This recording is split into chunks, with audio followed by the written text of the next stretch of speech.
മൂന്നാമത്തെ ചാപ്റ്ററായ പാരലൽ ലൈൻസിൻ്റെ പേജ് നമ്പർ 50 ലാസ്റ്റ് ക്വസ്റ്റ്യനാണ് ഡിസ്കസ് ചെയ്യുന്നത്. In triangle A B C, the line parallel to A C through the point on B C meets A B at Q. The line parallel to A P through Q meets B C at R. Prove that B P by P C is equal to B R by R T. ഈ പറഞ്ഞിരിക്കുന്ന കാര്യങ്ങളെല്ലാം ഈ പിക്ചറിൽ തന്നിട്ടുള്ളതാണ്. അപ്പം എന്തൊക്കെയാണ് തന്നിട്ടുള്ളതെന്ന് നോക്കാം. ഒരു ട്രയാങ്കിൾ എ ബി സി ഉണ്ട്. The line parallel to A C through the point P on B C. എന്താ പറഞ്ഞിരിക്കുന്നത്? ഒരു ലൈൻ വരയ്ക്കുവാണ്. ആ ലൈൻ ആർക്ക് പാരലാണ്? എ സിക്ക് പാരലാണ്. The line parallel to A C എവിടെ കൂടെ ഈ പോയിന്റ് വരയ്ക്കുന്നത്? Through the point P. പിയിൽ കൂടിയാണ് വരയ്ക്കുന്നത് അല്ലേ? ഈ പിയിൽ കൂടി വരയ്ക്കുന്ന പാരലൽ ലൈൻ എവിടെ പോയി മീറ്റ് ചെയ്യുവാണ്? ക്യൂവിൽ മീറ്റ് ചെയ്യുവാണ്. അതിൻ്റെ അർത്ഥം എന്താ? എ സിയും ക്യൂ പിയും എന്താണ്? പാരലൽ ലൈനാണ്. A C Q P parallel line. അതുപോലെ മറ്റൊരു കാര്യം കൂടി പറയുന്നുണ്ട്. The line parallel to A P through Q meets B C at R. മറ്റൊരു ലൈൻ പാരലൽ ലൈൻ വരയ്ക്കുന്നുണ്ട്. ആർക്ക് പാരലായിട്ടാണ്? എ പിക്ക് പാരലായിട്ട്. The line parallel to A P. A പിക്ക് പാരലായിട്ട് ആരെ വരയ്ക്കുവാണ്? Through Q. ക്യൂവിൽ കൂടി ആരെ വരയ്ക്കുവാണ്? Through Q means B C at R. അതായത് എ പിക്ക് പാരലായിട്ട് ഒരു ലൈൻ ക്യൂവിൽ നിന്ന് വരയ്ക്കുന്നുണ്ട്. ആ ലൈൻ എവിടെ വന്ന് മീറ്റ് ചെയ്യുന്നു? ബി സിയിൽ ആർ എന്ന് പറയുന്ന പോയിന്റിൽ മീറ്റ് ചെയ്യുന്നു എന്നാണ്. അങ്ങനെയാണെങ്കിൽ നമുക്കിത് പ്രൂവ് ചെയ്യണം. നമ്മൾ റിസൾട്ട് പഠിച്ചിട്ടുണ്ട്. ഒരു ട്രയാങ്കിളിൻ്റെ in any triangle a line parallel to one of the sides cut the other two sides in the same ratio. ആ റിസൾട്ട് ഉപയോഗിച്ചിട്ടാണ് നമ്മളിവിടെ പ്രൂവ് ചെയ്യാൻ പോകുന്നത്. അതിനുവേണ്ടി നമ്മൾ ആദ്യം എടുക്കുന്നത് triangle A B C. In triangle A B C എന്താ കണ്ടീഷൻ? റിസൾട്ട് ഞാൻ പറഞ്ഞിരുന്നു. ആ റിസൾട്ട് ഉപയോഗിച്ച്, അതായത് ഒരു ട്രയാങ്കിൾ എ ബി സി ഉണ്ടെങ്കിൽ ഇ എഫ് എന്ന് പറയുന്ന പോയിൻറ്റ്സ് കാരണം ഒരു ലൈൻ ജോയിൻ ചെയ്തു. എന്നിട്ട് എന്താ പറയുന്നത്? ഈ line cuts the sides in the same ratio. അതായത് A is to E B equals A F is to F C. ഈ കണ്ടീഷനാണ് പറയുന്നത്. ഈ കണ്ടീഷൻ ഉപയോഗിച്ചാണ് ഇവിടെ നമ്മൾ ചെയ്യുന്നത്. അപ്പോൾ നമുക്ക് പാരലൽ ലൈൻസ് വേണം. ട്രയാങ്കിൾ എ ബി സിയിൽ നിങ്ങൾക്ക് കാണാം ക്വസ്റ്റ്യനിൽ പറഞ്ഞിരിക്കുന്നത് പോലെ ആരൊക്കെയാണ് പാരലൽ ലൈൻസ്? ഈ പി ക്യു, ഈ സി എ അല്ലെങ്കിൽ എ സി പാരലൽ അല്ലേ? P Q parallel A C. പറയാൻ കംഫർട്ടബിൾ ആയതുകൊണ്ടാണ് സി എ മാറ്റി എ സി എന്നാക്കിയത്. നിങ്ങൾക്ക് ഇഷ്ടമുള്ളതുപോലെ പറയാം. In triangle A B C P Q parallel A C. P ക്യുവും എ സിയും പാരലലായി. അങ്ങനെ വരുമ്പോൾ ഈ റിസൾട്ട് ഉപയോഗിച്ച് നമുക്ക് എങ്ങനെ പറയാം? ഒരു ഫുൾ ട്രയാങ്കിളാണ് അല്ലേ? B P is to P C, B P is to P C equals B Q is to Q A. B Q is to Q A. നമുക്കൊന്ന് ഫ്രാക്ഷൻ ആക്കാം. B P by P C equals B Q by Q A. Result വേണമെങ്കിൽ നമുക്കവിടെ എഴുതി പോകാം. എന്തായിരുന്നു result? In any triangle a line parallel to one of the sides cuts the other two sides in the same ratio. എൻ്റെ ഇതും കൂടി ഒന്ന് നിങ്ങൾക്ക് എഴുതി വെച്ചാൽ മനസ്സിലാക്കാവുന്നതേ ഉള്ളൂ. ഈ പറഞ്ഞ കണ്ടീഷനാണ് മുന്നേ ഈ പറഞ്ഞത്. അപ്പോൾ നമുക്കിത് ഇക്വേഷൻ 1 ആയിട്ട് കൊടുക്കാം. ഇതുപോലെ നമുക്ക് മറ്റൊരു പാരലൽ ലൈനിൻ്റെ കോൺസെപ്റ്റ് പറയുന്നുണ്ട് അല്ലേ? എ പി ഇവിടെ പറയുന്നില്ലേ? The line parallel to A P ആർക്ക് പാരലാണ്? ക്യു ആറിന്. അപ്പോൾ നമുക്ക് അടുത്തിനി എങ്ങനെ എഴുതാം? നെക്സ്റ്റ് ട്രയാങ്കിൾ ചൂസ് ചെയ്യാം. ആ ട്രയാങ്കിൾ എന്ന് പറയുന്നത് ട്രയാങ്കിൾ ആരാ? A B P. In triangle A B P അവിടെ ആരൊക്കെയാണ് പാരലൽ? ക്യു ആറും എ പിയും പാരലൽ അല്ലേ? Q R parallel A P. അങ്ങനെയാണെങ്കിൽ എന്ത് കണ്ടീഷൻ പറയാം? ഇതേ റിസൾട്ട് നമുക്കിവിടെ ഉപയോഗിക്കാം. ഇത്രയും മാത്രമേ ഉള്ളൂ ട്രയാങ്കിൾ. ഇപ്പുറത്തേക്ക് പോകരുത്. A B P BR is to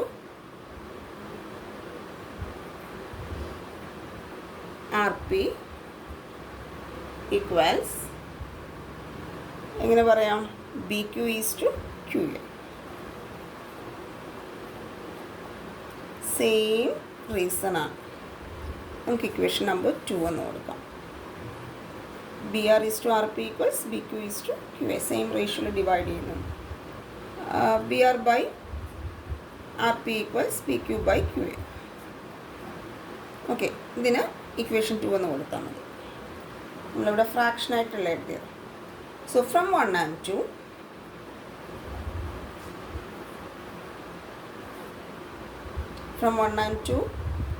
നമുക്ക് എങ്ങനെ പറയാം BQ by QA. ഇത് രണ്ടും ഒരു സെയിം അല്ലേ? അപ്പോൾ നമുക്ക് എന്ത് പറയാം BP by PC equals BR by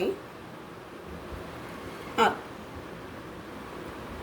നമുക്ക് അതിൽ നമ്മളോട് ചോദിച്ചിരിക്കുന്നത് BP by PC equals BR by R. Proof ഇത്രയേ ഉള്ളൂ. ഇതിൽ മനസ്സിലാക്കേണ്ട കണ്ടീഷൻ ഈ റിസൾട്ട് ഉപയോഗിച്ചാണ് എന്ന് മനസ്സിലാക്കുക. മിഡ് സെക്ഷൻ ആണ് അടുത്ത ടോപ്പിക്ക്. മിഡ് സെക്ഷനെ കുറിച്ച് മുന്നിലുള്ള വീഡിയോയിൽ ഒരു ചെറിയൊരു എക്സ്പ്ലനേഷൻ തന്നിട്ടുണ്ടായിരുന്നു. ഒരു പ്രാവശ്യം കൂടി പറയാം. മിഡ് സെക്ഷൻ എന്ന് പറയുന്നത് ഒരു ട്രയാങ്കിൾ കൺസിഡർ ചെയ്യുക. ട്രയാങ്കിൾ ABC എന്ന് കൊടുത്തു. മിഡ് സെക്ഷനാണ് അല്ലേ? അപ്പം മിഡ് പോയിൻറ്റ്സിനെ കുറിച്ച് നമുക്ക് വേണം. സോ ഒരു പോയിൻ്റ് Eയും മറ്റൊരു പോയിൻറ്റും F'ും ആയിട്ട് കൊടുത്തു. എന്നിട്ട് EF ജോയിൻ ചെയ്തു. ഈ ജോയിൻ ചെയ്യുന്ന EF parallel to the third side ആയിരിക്കണം. അതാണ് ഒരു കണ്ടീഷൻ. ഒരു ട്രയാങ്കിൾ വരച്ചു. ട്രയാങ്കിളിൻ്റെ മിഡ് പോയിൻറ്റ്സ് രണ്ട് സൈഡിലും മാർക്ക് ചെയ്തു. Eയും F'ും EF ജോയിൻ ചെയ്തൊരു ലൈൻ വരച്ചു. മിഡ് സെക്ഷൻ്റെ കണ്ടീഷൻ ഇതാണ്. EF parallel to BC. അതുപോലെ ഒരു കണ്ടീഷനും കൂടിയുണ്ട്. EF equals half BC. EF parallel BC ആണ്. EF ഹാഫ് ഓഫ് BC ആണ്. അപ്പോൾ അതിൻ്റെ സ്റ്റേറ്റ്മെൻറ്റ് ജസ്റ്റ് നിങ്ങൾ ചിലയിടത്ത് റിസൾട്ടായിട്ട് നിങ്ങൾക്ക് ഉപയോഗിക്കേണ്ടി വരും. റിസൾട്ട് ഇതാണ്. In any triangle the line joining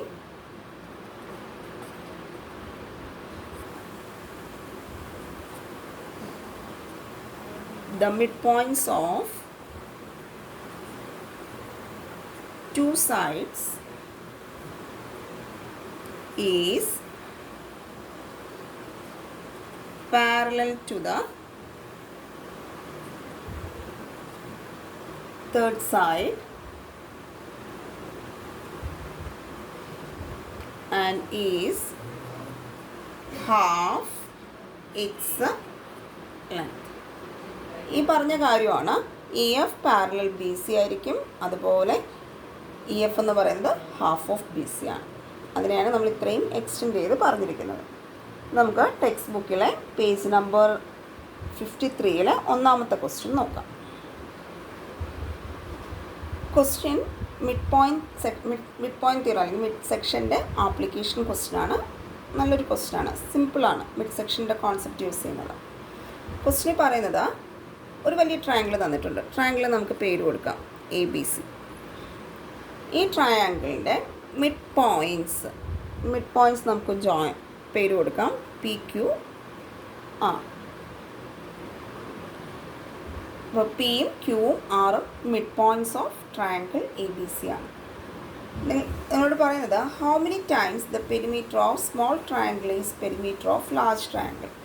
അപ്പം എനിവേ ഇതൊരു ചെറിയ ട്രയാങ്കിളാണ് അല്ലേ? PQ വലിയ ട്രയാങ്കിൾ ABC. ഇവരുടെ പെരിമീറ്ററിൻ്റെ ഒരു കമ്പാരിസൺ വരുന്നുണ്ട് അല്ലേ? ചെറിയ ട്രയാങ്കിളിൻ്റെ പെരിമീറ്ററും വലിയ ട്രയാങ്കിളിൻ്റെ പെരിമീറ്ററും പറയുന്നുണ്ട്. അതുപോലെ അവരുടെ ഏരിയാസ്. നമുക്ക് ആദ്യം എന്തായാലും പെരിമീറ്ററൊക്കെ കാണണം. പെരിമീറ്റർ ഓഫ് സ്മോൾ ട്രയാങ്കിളും പെരിമീറ്റർ ഓഫ് ലാർജ് ട്രയാങ്കിളും ഒക്കെ. അതിന് മുന്നേ നമുക്ക് ഈ മിഡ് പോയിൻറ്റ് വന്നതുകൊണ്ട് മിഡ് പോയിൻറ്റ് കോൺസെപ്റ്റ് യൂസ് ചെയ്യാൻ പറ്റുമോ എന്ന് നോക്കാം. അതെങ്ങനെ നമുക്ക് മിഡ് പോയിൻറ്റ് കോൺസെപ്റ്റ് യൂസ് ചെയ്യാൻ പറ്റുക? ഞാൻ ആദ്യം ഈ രണ്ട് മിഡ് പോയിൻറ്റ്സ് എടുക്കുവാണേ. ഈ ഒരു വലിയ ട്രയാങ്കിൾ ABCയിൽ Pയും Qയും മിഡ് പോയിൻറ്റ്സ് ആണ് അല്ലേ? P and Q are mid points of ഏതൊക്കെ സൈഡ്സിൻ്റെയാണ്? പി എ ബിയുടെയും അതുപോലെ ക്യൂ ബി സിയുടെയും. അങ്ങനെയാണെങ്കിൽ എങ്ങനെ നമുക്ക് മിഡ് സെക്ഷൻ യൂസ് ചെയ്ത്, അതായത് ഈ റിസൾട്ട് യൂസ് ചെയ്ത് പറയാം?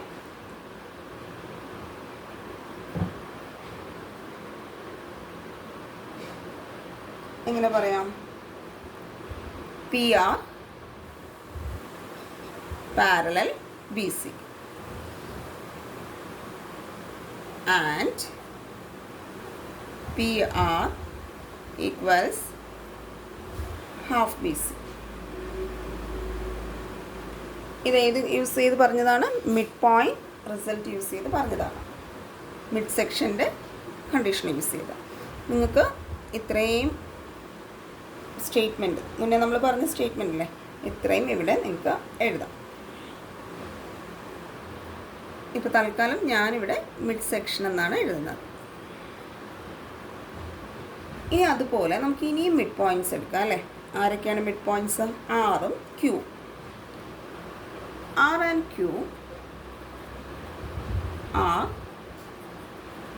midpoints of AC and BC.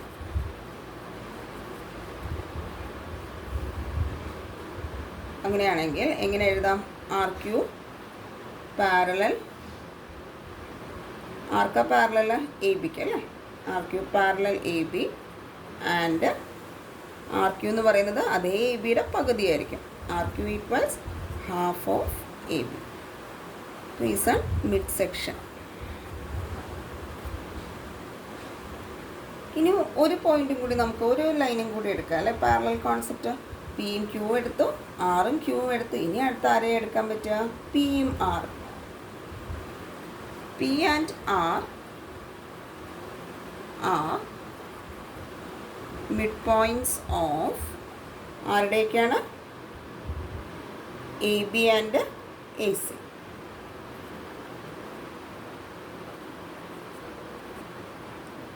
അങ്ങനെ വരുമ്പോൾ നമുക്ക് എങ്ങനെ എഴുതാം? P R parallel B C and P R equals half of B C. Reason എന്താ? Same, mid section. ഇപ്പം ശരിക്കും നമ്മൾ കണ്ടുപിടിച്ചത് എന്താ? പി ആർ കണ്ടു, ക്യു ആർ അല്ലെങ്കിൽ ആർ ക്യു കണ്ടു, അടുത്ത് പി ആർ കണ്ടു അല്ലേ?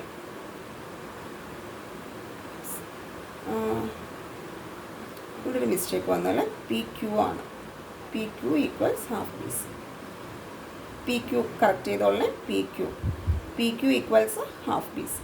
അപ്പോൾ പി ക്യു കിട്ടി, ആർ ക്യു കിട്ടി, അതുപോലെ പി ആർ കിട്ടി. അപ്പോൾ ഇതിൽ നിന്ന് നമുക്ക് എന്ത് പറയാം? ചെറിയ ട്രയാങ്കിളിൻ്റെ സൈഡ്സ് എല്ലാം കിട്ടിയാൽ നമുക്ക് ഡയറക്റ്റായിട്ട് എന്താ എഴുതാം? Perimeter of small triangle P Q R അല്ലേ? അപ്പോൾ ഏതൊക്കെ സൈഡ്സ് ആഡ് ചെയ്യാം? പി ക്യു, ക്യു ആർ, പിന്നീട് പി ആർ. എന്താ നമുക്ക് കിട്ടിയേ? ഹാഫ് ബി സി അല്ലേ? P Q. അടുത്തെന്താ കിട്ടിയേ? ക്യു ആർ, അതായത് R Q half A B plus P R എന്താ കിട്ടിയേ? ഹാഫ്. ഇവിടെ വീണ്ടും മിസ്റ്റേക്ക് വന്നു. പി ക്യു, സോറി, ഇവിടെ പി ക്യു എന്ന് പറയുന്നത് എന്താ? ഹാഫ് ഓഫ് എ സി ആണേ. കറക്റ്റ് ചെയ്തോളണേ, എനിക്ക് സൈഡ് മാറിപ്പോയതാണ്. അപ്പോൾ പി ക്യു എന്ന് പറഞ്ഞാൽ എന്താണ്? Half A C. കറക്റ്റ് ചെയ്യണേ. പി ക്യു എന്ന് പറഞ്ഞാൽ ഹാഫ് എ സി. നിങ്ങൾ നോക്കി എഴുതുമ്പോൾ ശ്രദ്ധിക്കുക, സൈഡ്സ് ഇങ്ങനെ മാറിപ്പോകരുത്. P Q equals half A C. Okay, നമ്മൾ കണ്ടിന്യൂ ചെയ്യാം. പി ആർ എന്ന് പറയുന്നത് half B C. So half common ആയിട്ട് എടുക്കുമ്പോൾ A C plus A B plus B C. നോക്കി, എ സി എന്ന് പറയുന്നത് ഈ സൈഡ്, എ ബി ഈ സൈഡ്, ബി സി ഈ സൈഡ്. അപ്പോൾ ഈ കിട്ടിയിരിക്കുന്ന ആരാ? വലിയ ട്രയാങ്കിളിൻ്റെ പെരിമീറ്റർ അല്ലേ? Sum of all the sides. അപ്പോൾ ഹാഫ് ഇൻറ്റു പെരിമീറ്റർ ഓഫ്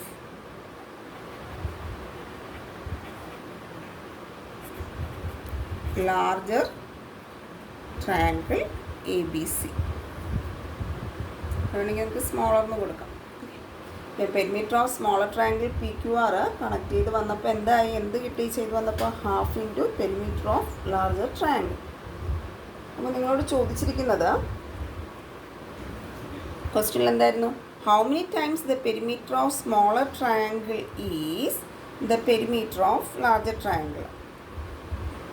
വലിയ ട്രയാങ്കിളിൻ്റെ അല്ലേ, വലിയ പെരിമീറ്റർ ഓഫ് ലാർജർ ട്രയാങ്കിൾ, വലിയ ട്രയാങ്കിളിൻ്റെ എത്ര ടൈംസ് ആണ് ഈ ചെറിയ ട്രയാങ്കിൾ എന്നാണ് ചോദിച്ചിരിക്കുന്നത് അല്ലേ.